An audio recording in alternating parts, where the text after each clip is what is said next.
Bom dia a todos. Meu prezado Dr. Marcel, meus prezados colegas, o Dr. Leandro, o Dr. Wellington, eu quero inicialmente agradecer o convite da escola, que me dá essa oportunidade de vir aqui a Porto Alegre, onde sempre sou tão recebido com carinho e atenção, para tratar de um tema que tem preocupado todos nós na atualidade. Ouvi com muita atenção a exposição do Dr. Wellington, certamente também vou ouvir com muita atenção a exposição do Dr. Leandro.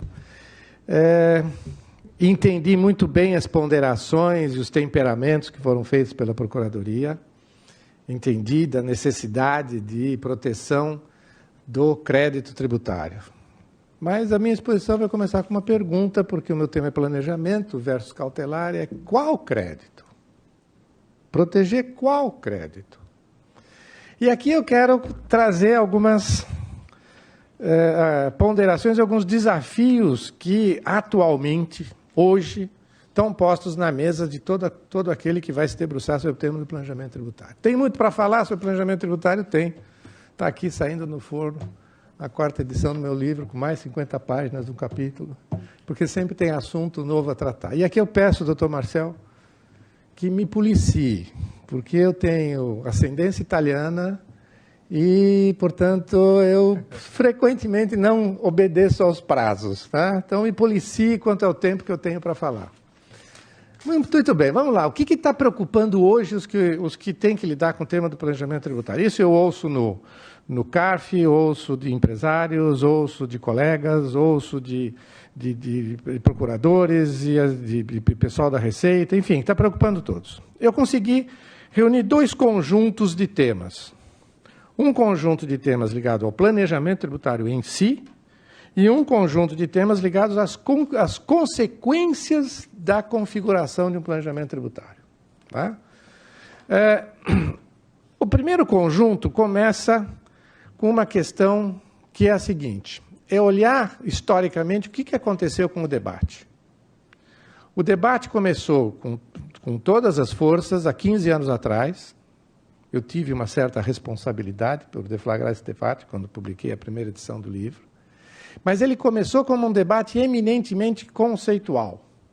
Então, o grande debate era sobre o que é a simulação, se é aceitável a fraude à lei, o que é abuso de direito, se isso se aplica a direito tributário ou não, se a simulação é uma hipótese que tem que ser cerceada de uma maneira ou de outra. Enfim, o debate era fundamentalmente conceitual. Inclusive, filosoficamente se instaurou um debate. Tá? Lembro as palavras do professor Xavier, que dizia que eu tinha adotado uma posição audaciosamente original, quando falava da eficácia positiva do princípio da capacidade contributiva, que eu achei o maior elogio que eu podia ter. Né?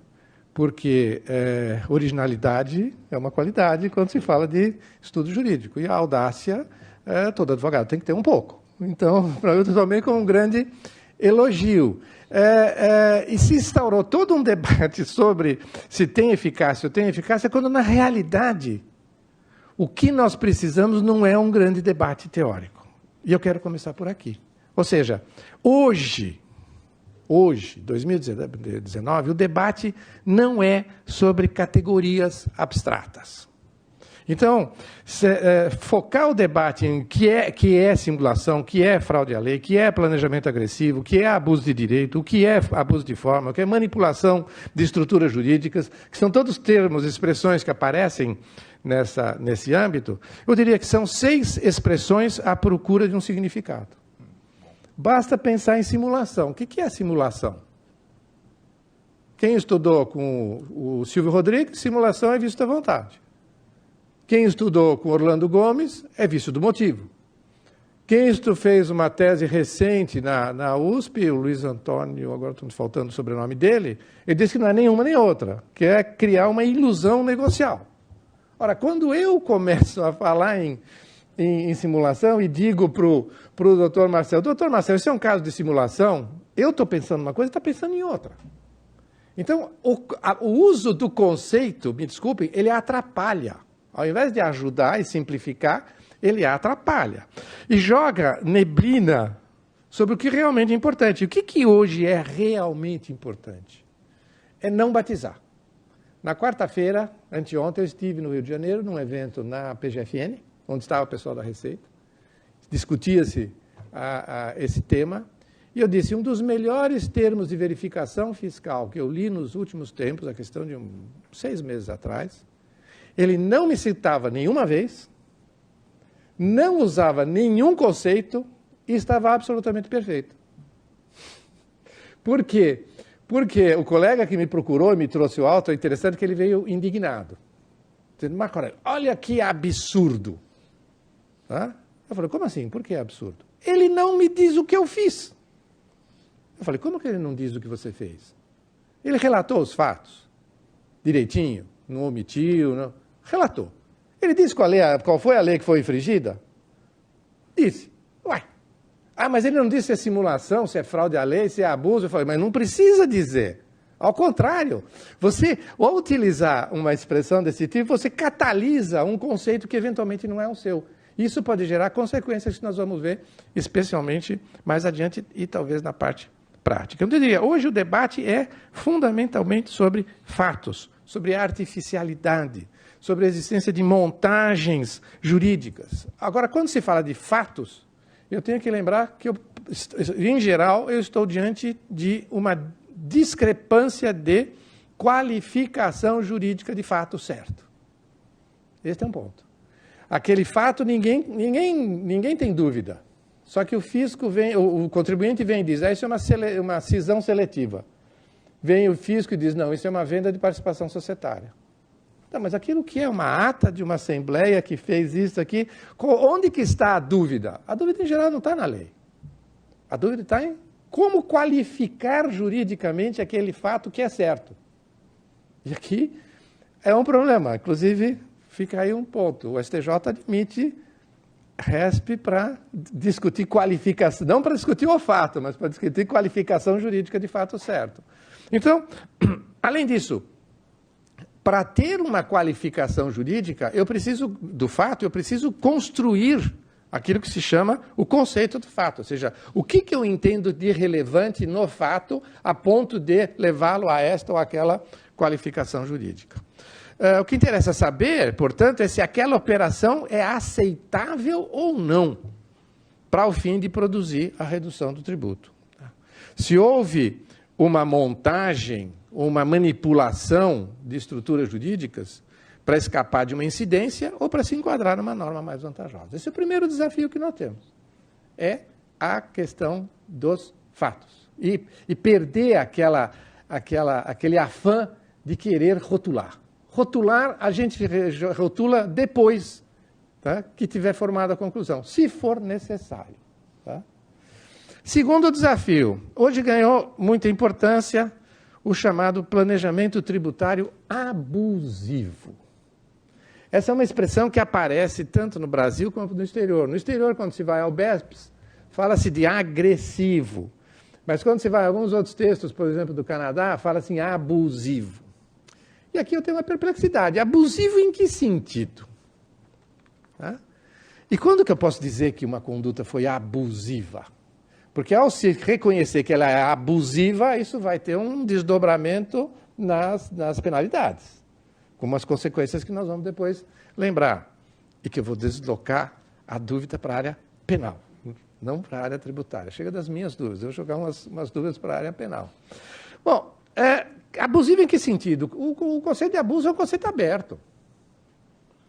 Se diz, não, é o excesso na utilização de uma determinada situação jurídica subjetiva. Quando é que eu tenho o excesso?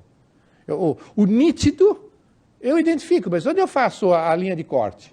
Para dizer, até aqui vai o bom uso e dali para frente é um mau uso, é um uso abusivo. Tá? Existem duas tendências no debate hoje sobre planejamento tributário. Uma é dizer que quem exerce um direito não abusa. Portanto, não existe a invocação do abuso quando se está perante uma conduta, mesmo porque, para alguma parte da doutrina, existiria um direito fundamental de economizar tributos. Assim como existiria um dever fundamental de pagar tributos, existiria um direito fundamental de economizar tributos. Para essa parte da doutrina não tem problema. Não se põe o debate sobre abuso. Tá? Pois desde que a conduta fosse lícita, e aqui nós vamos começar a entrar nos detalhes, desde que a conduta fosse lícita, ela deve ser aceitável, porque toda conduta lícita é um exercício regular no direito. A segunda tendência é de que diz não. Existe conduta abusiva e toda conduta abusiva deve ser reconduzida à figura do abuso de direito, assim disciplinado pelo Código Civil, e o Código Civil literalmente qualifica o abuso de direito como um ato ilícito. Portanto, se eu cometo um ato ilícito, eu vou ter todas as consequências daí decorrentes. Então veja que nós temos duas posições extremadas. Uma que me diz não existe abuso se for lícito, e outra que, para afirmar a ilicitude, se socorre de um enquadramento genérico de tudo que for feito, sobre o qual for detectada qualquer distorção, manipulação, etc., se joga dentro do escaninho do abuso de direito e, portanto, se pretende o efeito da ilicitude. Cuidado, muito cuidado, porque é preciso distinguir, tá? Primeiro, a questão da utilização dessa lógica bivalente, lícito e ilícito, quando se trata de planejamento tributário. Isso me incomoda profundamente. Tá? Por quê? Porque ela é insuficiente para equacionar de uma forma equilibrada as situações de planejamento. A começar que, se nós formos no socorrer do Código Civil, simulação e fraude à lei não são ilícitos. Não é ilícito simular, não é ilícito cometer fraude à lei. Fraude à lei ainda mais nitidamente porque eu uso o direito. O Código nos diz que eles são causas de nulidade dos negócios jurídicos. Ora, nulidade não é ilicitude. Nulidade é um vício que vai comprometer a existência ou a eficácia daquele negócio. Mas não que eu tenha cometido necessariamente um ato ilícito. Aqui eu tenho um problema. Então, se eu quero jogar com uma lógica bivalente, lícito e ilícito, onde é que eu ponho a simulação? Onde é que eu ponho a fraude à lei? O abuso de direito eu sei, porque o abuso de direito é ilícito. Mas e a fraude à lei? E se nós formos analisar os casos de planejamento, a grande parte eu enquadraria como fraude à lei. Não como simulação, nem como abuso de direito. Tá? Essa tendência que eu vejo em certos posicionamentos do fisco, de afirmar que tudo é abuso de direito do Código Civil e que, portanto, tudo é um ilícito, não condiz com a realidade. A realidade não é bem esta, porque eu preciso fazer algumas outras distinções. Primeiro, todo ato jurídico tem mais de uma dimensão. O debate do lícito e ilícito está focado na validade do ato, na validade do negócio. Mas existe uma outra dimensão tão importante quanto, que é a dimensão da eficácia do ato. Tá? Ou seja, se ele produz ou não produz os seus efeitos, ou se produz ou não produz todos os seus efeitos. E aqui é uma questão ligada à eficácia dos negócios jurídicos perante terceiros. Porque o fisco é um terceiro, o fisco não fez a incorporação, o fisco não fez a compra e venda, o fisco não negociou, ele é um terceiro em relação ao negócio jurídico. Qual é a eficácia jurídica de um ato jurídico perante terceiros? Aqui eu quero me socorrer de um exemplo muito simples. O doutor Marcel acho que vai lembrar que atuou nessa área. O problema da responsabilidade do sucessor pelas dívidas trabalhistas. Eu posso fazer um excelente contrato de compra daquela empresa com uma cláusula minuciosa dizendo, todo passivo trabalhista é do vendedor. É válida essa cláusula? É. Válida é. É lícita essa cláusula? É. Não tem dúvida que é lícita. Só que é totalmente ineficaz em relação aos empregados. Tá? Ou seja, o que nós negociamos, comprador e vendedor, tendo por objeto um efeito que atingiria um terceiro que não participou do negócio, ele pode ser lícito, válido, mas parcialmente ineficaz. Então, quando se discute planejamento tributário, a minha visão é exatamente de enxergar os casos como hipóteses em que eu tenho atos lícitos, mas parcialmente ineficazes perante o terceiro, chamado fisco. E aí, então, você vai dizer, bom, se é um problema de ineficácia parcial, qual é a reação que eu devo ter para, num caso de ineficácia parcial? É assegurar a eficácia adequada perante aquele terceiro, ou negar a eficácia perante aquele terceiro. Então, às vezes, alguns colegas vêm e dizem, não, o fisco não pode fazer isso porque só o judiciário é que pode anular ou desfazer aquela incorporação. Ele tem razão, só que não tem nada a ver com o assunto. Né? Ele tem razão, porque só o judiciário pode desfazer o negócio em si. Agora, o efeito daquele negócio perante o terceiro, isso diz respeito à legislação do terceiro, diz respeito à situação do terceiro. Tá? Portanto, não há desfazimento. Quando o fisco questiona, ou, entre aspas, desqualifica o ato para dizer a qualificação jurídica daquele negócio não é esta, a qualificação jurídica é esta, ele não está desfazendo o negócio. Tá? Ele está simplesmente enquadrando para fins de eficácia perante o terceiro. Muito bem.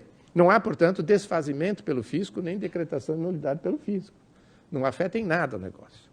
Segunda depuração. O ordenamento jurídico, para funcionar, ele se utiliza de um sem número de situações jurídicas subjetivas, tá? Que são um gênero. A doutrina italiana, a partir do Santi Romano, foi muito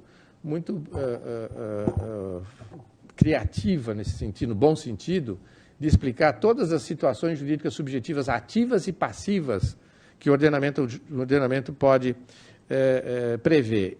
Nas situações jurídicas ativas, eu tenho nitidamente definidas a situação de liberdade, tá? Ou liberdade fundamental, ou de faculdade de agir, ou de faculdade de escolher. A situação de poder, que não é, quando se fala situação de poder, não é só falar em poder público, nós temos pátrio poder. O pai tem poder, tá? Os pais têm poder. A situação de direito, a situação de ônus, ou seja, existe toda uma gama de situações jurídicas. E, portanto, eu posso ter a hipótese de abuso pelo uso excessivo de qualquer das situações jurídicas ativas em que eu for investido.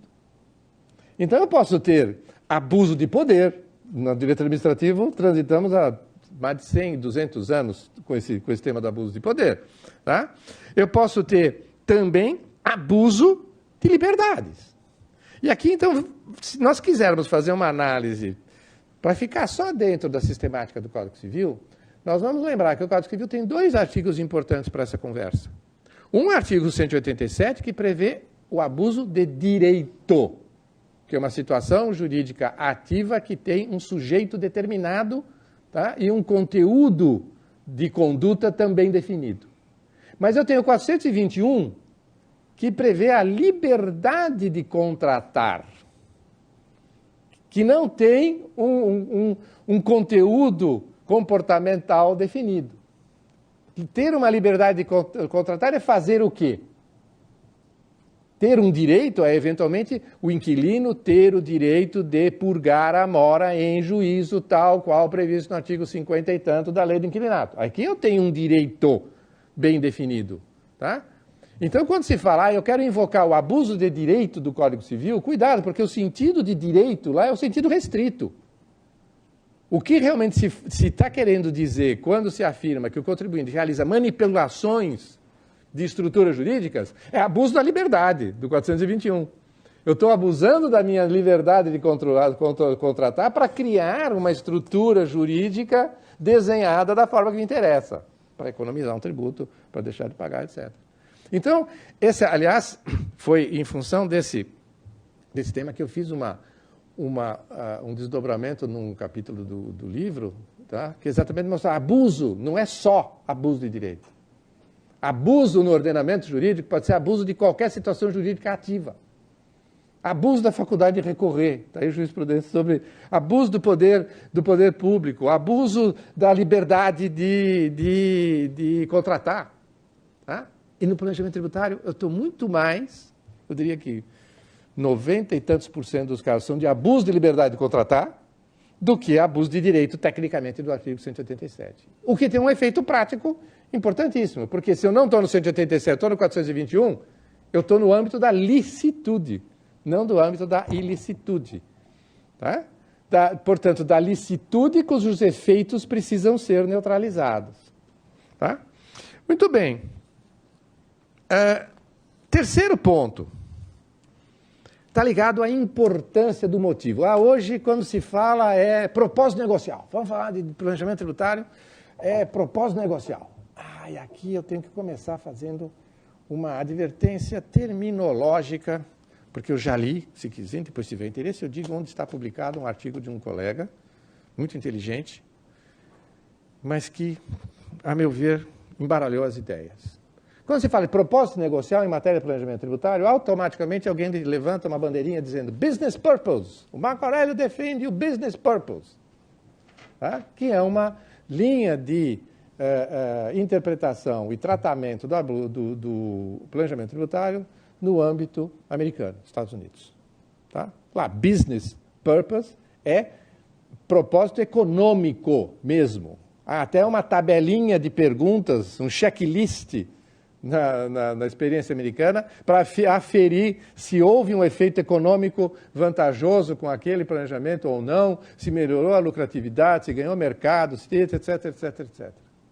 Só que data vênia. Para mim, Marco Aurélio brasileiro, propósito negocial é o que diz Orlando Gomes, com essas palavras. Propósito negocial está ligado à causa do negócio. Tá? Então, ter um propósito negocial que justifique uma estrutura como aceitável é ter uma boa causa para realizar aquilo daquela forma. Então, na minha visão, propósito negocial que justifique, que afasta a simulação, que afasta a fraude à lei, que afasta o abuso. Propósito negocial é aquela causa do negócio que não seja predominantemente tributária. Em que eu pergunto, por que você fez aquilo? E ele me deu uma boa resposta que não seja tributária. Uma boa resposta que pode ser uma resposta familiar. Eu analisei há tempos atrás um caso triste, que foi-se dito que tinha um planejamento tributário, e não era uma briga familiar. Parente processando parente. Certo? E que aquilo foi feito para assegurar uma situação familiar. Tá? Bom propósito não precisa ser um propósito de negócio, de economicamente aferível. Bom propósito pode ser uma questão de mercado. Pode ser uma questão de market share, uma questão de competição, tá? Desde que a variável tributária não seja a variável predominante. Que ela entra? Claro que entra. Tá? Claro que entra. Tá? Quando qualquer um de nós vai realizar qualquer negócio, a primeira coisa que ele pergunta é, tem IPI ou não? Tá? Ou, quanto isso é dedutível do imposto de renda ou não? Então, a variável tributária entra na vida da gente, tá? Em tudo. A questão não é ela estar ou não, é o peso que ela tem dentro daquele contexto. Tá? Quarto ponto, que é um ponto delicado. Quais critérios aplicar na análise dos casos? Esse é um ponto crítico. Eu sugeri há mais de 10 anos critérios para essa análise. Eu pouco vi pela doutrina brasileira crítica a esses critérios e sugestão de outros. Eu fico preocupado. Porque, para mim, esse é o ponto decisivo. Alguém vai ter que tomar dar uma definição. E, para dar uma definição, tem que ter critérios. Quais são esses critérios a utilizar? Antes de analisar os critérios jurídicos, vai aqui um critério de experiência prática, que eu diria que é o teste do sorriso. Ouça a história que te contam. Se lá no fundinho, se você começar a sorrir, falar, cuidado. Tá?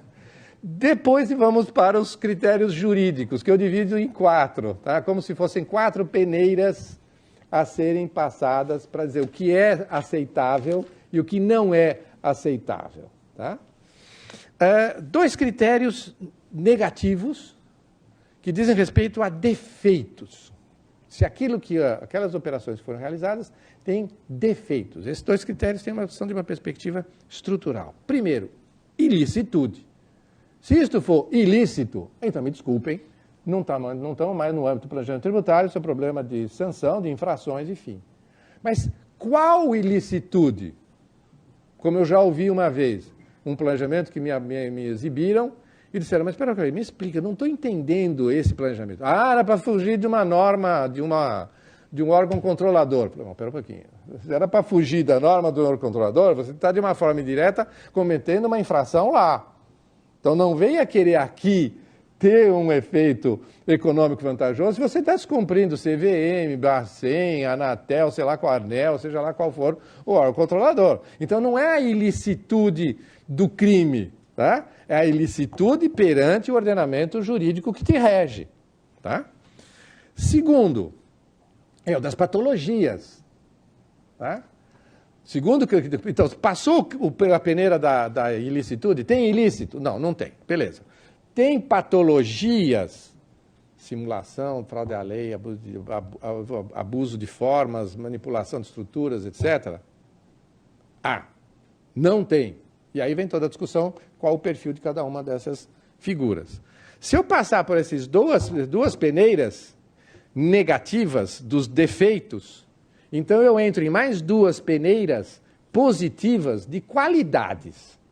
Ou seja, se não tem o efeito do ilícito, se não tem o efeito da patologia, eu vou analisar o caso procurando enxergar se ele tem positivamente duas qualidades. Primeiro, uma qualidade interna, que é da congruência, da inexistência de contradições internas. Isso envolve o exame do motivo e da finalidade não tributária. Entendido o motivo, aqui vamos pegar um pouco da experiência do direito administrativo. O motivo que é um evento real, existente, portanto anterior ao ato, pertinente para justificar a produção daquele ato, suficiente para impulsioná-lo e congruente com o que se pretende obter com aquela finalidade, para aquela finalidade. Então, o primeiro critério positivo envolve uma pergunta sobre aquela situação, aquela operação, tem a qualidade de um bom motivo aliado a uma boa finalidade ou não? Tem aquilo que ele invoca existiu, era pertinente, era suficiente, era congruente com a finalidade ou não? Passou por essa terceira peneira? Sim. Quarta peneira? Muito bem. Aí é uma qualidade não interna ao negócio, mas é uma qualidade externa ao negócio. Seguinte questão. Em que medida esse negócio que foi feito se insere no âmbito do empreendimento daquela pessoa jurídica? Tem sentido dentro do empreendimento? Tem sentido exportar soja uma empresa de comércio varejista? Fato concreto, hein? Tá? Inclusive no STJ. Tem sentido? Esse é o problema da qualidade externa do negócio, tá? Que tem que passar por essa peneira também. Se passar por todas, diria, opa, ótimo. Mas tem uma dúvida aqui se a capacidade contributiva tinha efetivamente a ser atingida. Eu falo, bom, se houver uma dúvida em que haja um empate entre capacidade contributiva de um lado e liberdade do outro, eu decido pela liberdade. Isso em vários lugares do livro está dito com todas as letras. Eu decido pela liberdade. Tá? Eu nunca afirmei que é a capacidade contributiva o critério decisório. Tá? Ela é informativa num determinado momento, para, por exemplo, verificar a inserção dentro do empreendimento, tá? A congruência dentro do negócio. Sim, ela é interessante, ela é relevante. Mas se houver no final um empate entre capacidade contributiva e liberdade, a minha opção é a liberdade. Portanto, vale a liberdade do contribuinte realizar seus negócios. Essa abordagem leva a quê? A um imenso desafio da prova. Desafio para o fisco de provar os defeitos. E desafio do contribuinte de provar as qualidades. Alguém diz, bom, mas o contribuinte tem ônus da prova?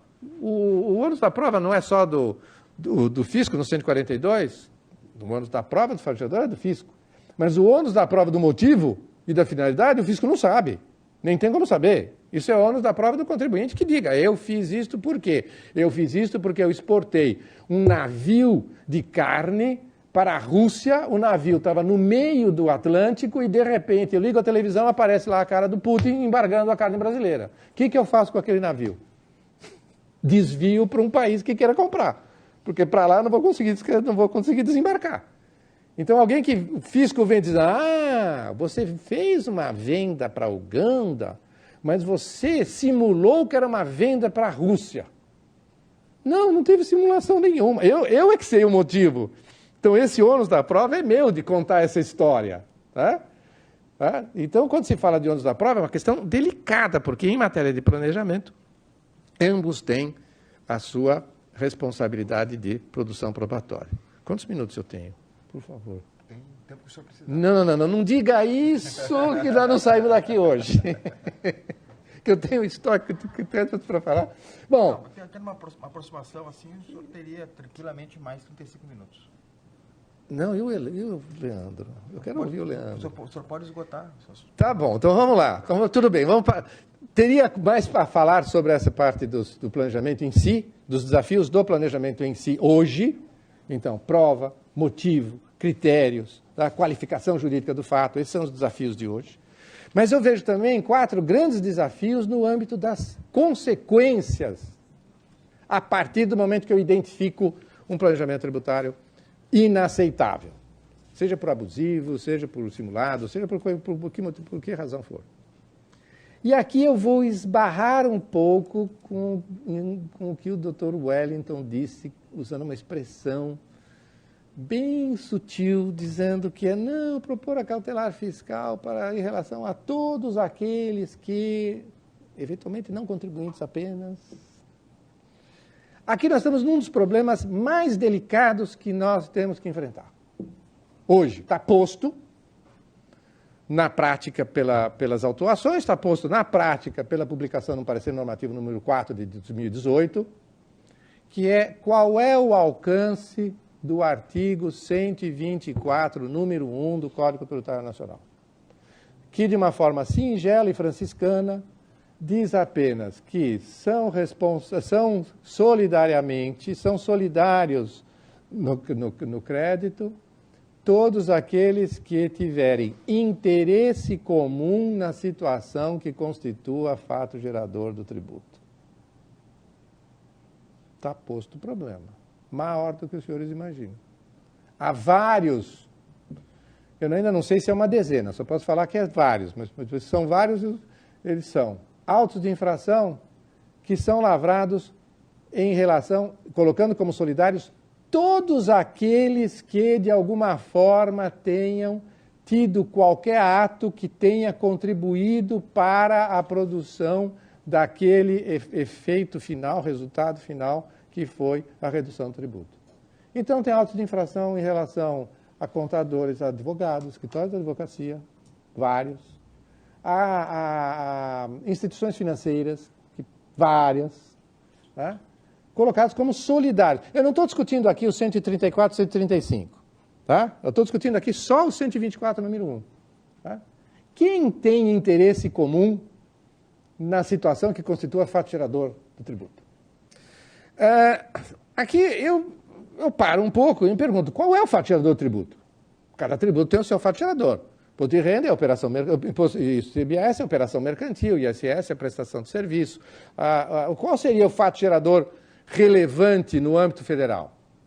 Eu diria que o relevante envolve imposto de renda.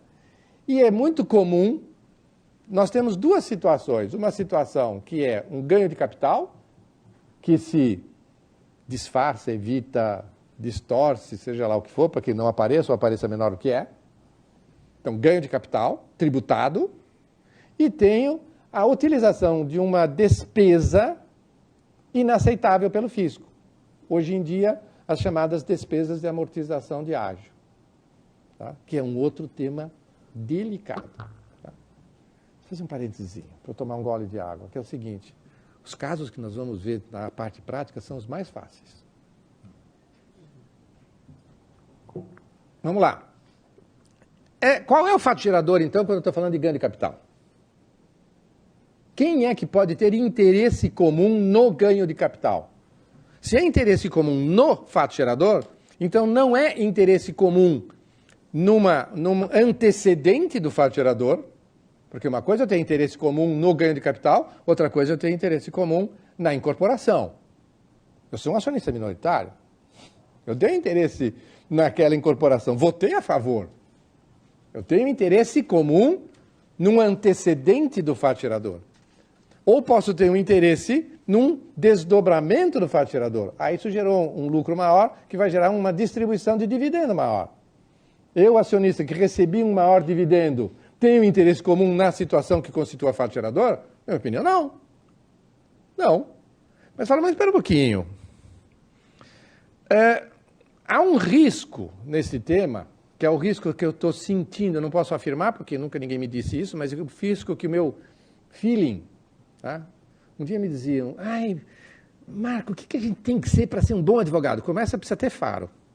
Se não tiver faro, não começa bem, né?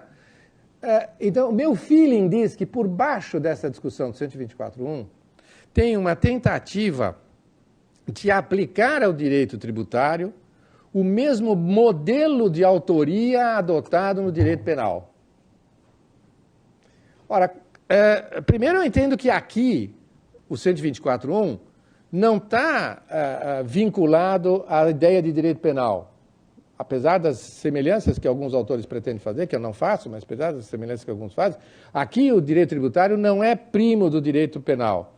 Aqui o direito tributário é primo do direito civil, da teoria das obrigações. Solidariedade é tema de obrigações, tá? Não é tema de autoria. Tá? Segundo, e portanto para mim não se aplica todo aquele arcabouço das teorias sobre a autoria que foram construídas no âmbito do direito penal.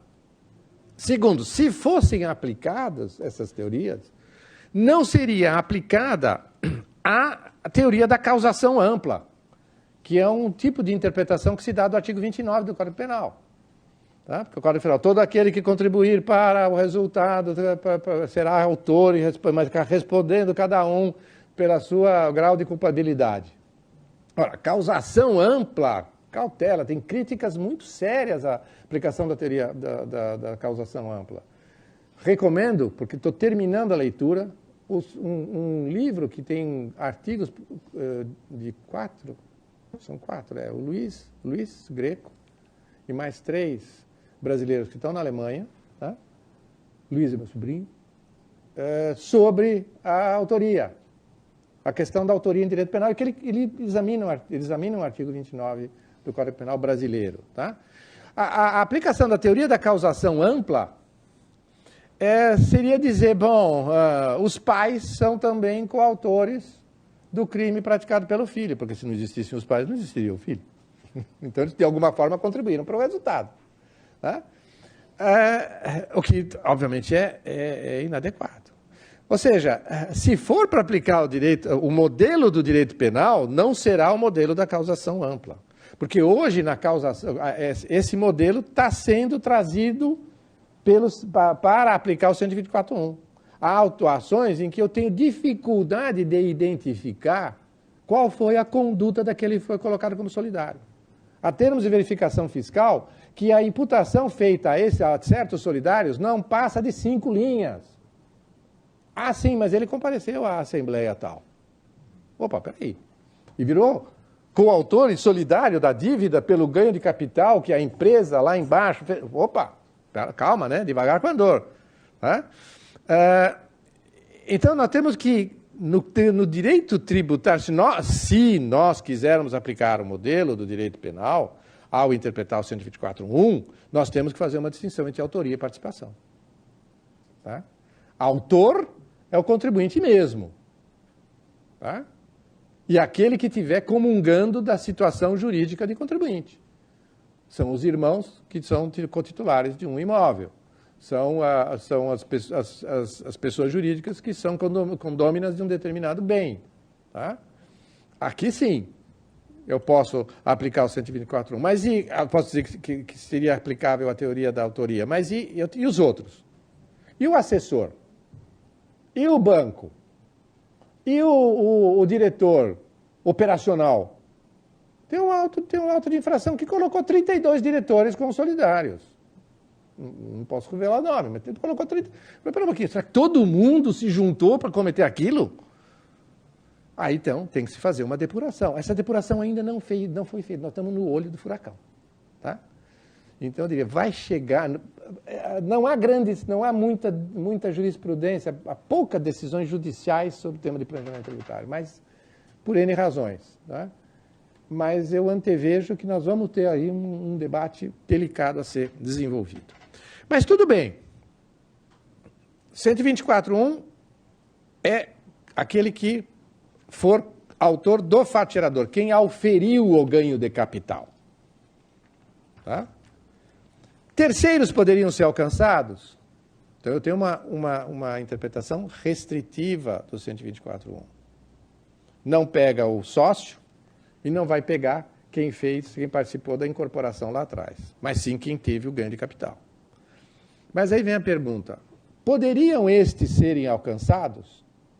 Eu diria, em tese, sim, se eu tivesse uma lei. Mas aí não seria caso do 124.1, solidariedade do 124.1, seria solidariedade do 124.2. Que o 124.2 é que fala que é solidário também todo aquele expressamente previsto em lei. O problema é que o único precedente que eu conheço é de uma lei de ICMS do Mato Grosso ou Mato Grosso do Sul, que indicou os contadores como solidários, e essa lei foi suspensa pelo Supremo, até onde eu sei. Não sei se tem julgamento de mérito. Então tem um problema aqui de como, em termos legais, alcançar um terceiro que não seja aquele tecnicamente contribuinte do imposto. Mas há, como tudo na vida, uma terceira situação, que é um limbo onde estão muitos terceiros, que são aqueles terceiros que participam de um ato antecedente, mas que recebem uma fração do ganho de capital. Exemplificando em abstrato, é um assessor que diz, olha, eu te oriento aqui em toda essa operação, só que você me paga X% do ganho da economia que você vai fazer lá na frente.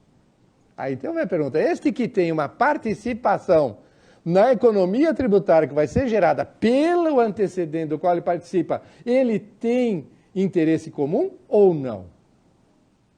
Eu entendo que ele tem. Há uma sentença muito interessante, ela não foi mantida pelo mérito, mas é daqueles dois casos que chegaram ao STJ sobre responsabilidade civil de auditoria perante a própria empresa, tá? Em que numa das sentenças o juiz, no caso, ele disse, tem uma frase assim lapidar, ele diz, quem participa do resultado é parceiro, não é auditor. Digo entre aspas porque é literalmente o que ele diz. Tá? Então eu diria, quem participa do resultado, barbas e molho. Este eu não deixo fora do artigo 124.1, não. Tá? Ah, mas isso é usual, isso é comum, é assim que as operações são feitas. Ah, muito bem, temos um grande problema. Segunda questão ligada a penalidades. Eu acredito que hoje, pós-88, nós temos o que pode se chamar de um grande direito sancionador. Não temos um direito penal, um direito administrativo, penal, tributário, nós temos todo um arcabouço do direito sancionador. Dentro desse arcabouço do direito sancionador, eu tenho o artigo 5º XLVI, para dizer o 46, que dá a garantia da individualização da pena. Isso é uma garantia individual, né? Está lá no artigo 5º. Então, a minha pergunta é a seguinte, quando a legislação tributária prevê uma multa de 75%, sem estabelecer nenhum critério de individualização, o que nós temos? Primeira reação, dizer, a lei é inconstitucional, porque se ela prevê uma penalidade sem parâmetros de individualização, ela contraria o 46 do artigo 5º da Constituição. Eu tenho uma grande reação de afirmar a inconstitucionalidade da lei. Eu prefiro dizer, não, constitucional ela é. Mas para assegurar o direito garantido pelo artigo 5º, eu tenho que interpretá-la como um teto. Ou seja, se a lei estabeleceu 75%, mas eu preciso graduar em função do grau de culpabilidade, etc. O que eu tenho? Ou uma lei inconstitucional, que não é a minha predileção, tá? Ou eu tenho um teto a partir do qual pode ser graduado um nível inferior em função do grau da pena. Então, será que o banco tem que ter o mesmo tipo de punição do que o contribuinte, que o advogado, que o contador, que mais quem foi alcançado? Terceiro ponto. E eu vou indo para o fim, doutor Marcelo, agradecendo a sua paciência, que é da duplicação da multa. Esse é um outro ponto delicado hoje. Nós sabemos que a multa é de 75%, mas que ela é duplicada para 150% nos casos do artigo 71, 72, 73 da Lei 4.506, né, da Lei do IPI. 4.502. 6 é de imposto de renda. 4.502 do IPI, que falam os casos de sonegação, fraude e conluio, tá? Que são 3 hipóteses dolosas. Ou seja, o contribuinte que apresentar uma declaração irregular, uma declaração com erro, etc., vai estar submetido assim, a 75%. Mas, se ele agir com dolo, numa daquelas 3 hipóteses, ele terá a duplicação da multa. Eu quero me focar a duplicação em si. Primeiro, dolo. Dolo, ônus da prova do fisco. Tá? Não basta dizer, mas é óbvio que. Não existe é óbvio que. Tá? Aí é prova. Difícil, mas é a prova é do fisco. Há 2 questões delicadas envolvendo essa questão da duplicação nesse passo. Primeiro é o dolo nos crimes omissivos impróprios. Eu estou aprendendo a terminologia do penal, viu? Estou estudando, estou aprendendo a terminologia do direito penal. Os crimes omissivos impróprios, crimes de dever. Tá?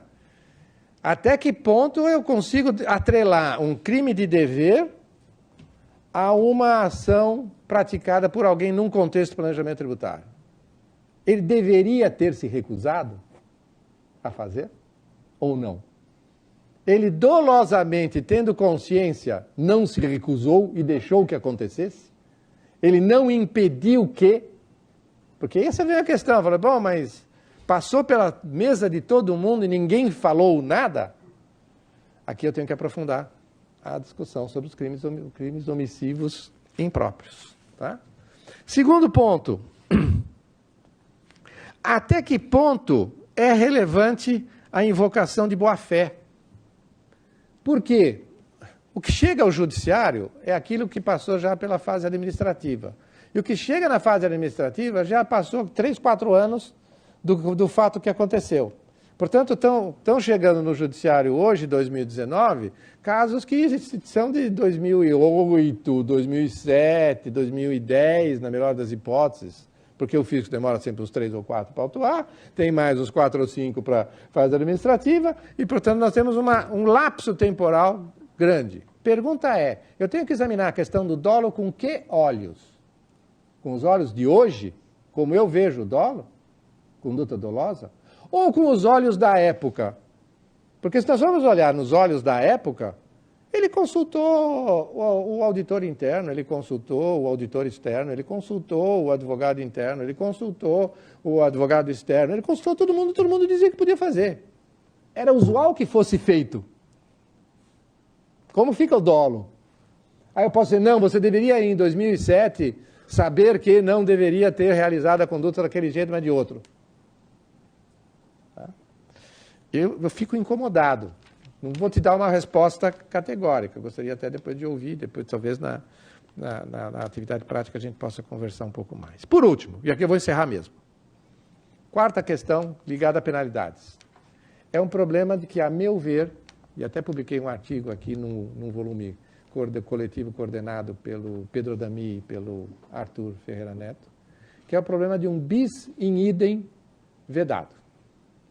Qual é, a meu ver, o bis in idem vedado? Está atrelado à duplicação da multa versus a ação penal da 8.137. Vocês vão dizer, como é que é possível que ter bis in idem aí? A multa administrativa já é de 75. O pressuposto da duplicação é a conduta dolosa, que é o mesmo pressuposto da ação penal, do 8.137. A consequência da duplicação é uma consequência nitidamente onerosa, acima do interesse administrativo, que também a ação penal é protetiva. Vocês vão dizer, poxa, agora realmente o Marco Aurélio tal, a gente respeita e tal, mas agora ele voou como ninguém poderia ter voado. Não. Tem um caso relativamente recente, na Itália, até menos. Obrigado, Isabel. Na Itália, que foi o chamado caso Grande Stevens. Grande Stevens era um advogado da família proprietária da Fiat. E ele foi processado pela CVM italiana por uma infração, não sei se foi uso de informação privilegiada, aí o detalhe não me interessa no caso. E foi condenado pela CVM italiana, pela Consob. Inclusive com suspensão do exercício de função de gestão em companhia aberta, aplicação de penalidade, etc., de multa. Foi condenado pela Consob, pela CVM italiana. Passa um certo tempo, o Ministério Público italiano entra com uma ação penal, pelo mesmo fato, no caso, o uso de informação privilegiada. Ele recorre para um tribunal europeu. Qual? Corte Europeia de Justiça? Corte Europeia de Direitos Humanos.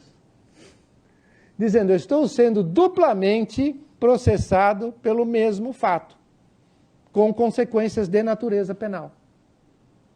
Para surpresa de muitos, ele ganha. A Corte Europeia de Direitos Humanos tranca a ação penal, porque ele já tinha sido punido. Vocês vão dizer, poxa, legal, boa informação, coisas da Europa ou da Itália. Acontece que o fundamento da Corte Europeia de Justiça foi um artigo do Tratado, da Convenção Europeia de Direitos Humanos, que é idêntico, quase que ipsis literis, é o mesmo preceito que está no número 7 do artigo 14, número 7, do Pacto Internacional sobre Direitos Civis e Políticos, que o Brasil assinou e internalizou através do Decreto 592, Decreto do Presidente da República 592, de 1992. O Pacto São José da Costa Rica? Não, esse é outro. Não é o do Pacto São José. O São José envolve prisão por dívidas, etc. Não é. Esse é exercício dos direitos civis, direito de votar, direito de participar do processo político, etc. E tem o direito de não ser processado, com um indivíduo não ser processado penalmente 2 vezes pelo mesmo fato. Está posto o problema. Porque se o Brasil incorporou o seu direito interno e os tratados internacionais se aplicam à matéria tributária na medida da sua compatibilidade, artigo 98 do CTN, nós temos aqui um bis in idem vedado ou não? Eu concluí tranquilamente no artigo que eu publiquei que tem o bis in idem vedado. Aí vocês vão dizer, bom, então afasta o quê? Aí eu termino aquele meu artigo da forma que eu quero terminar hoje. Boa pergunta. Por quê? Eu posso ter as 2 soluções.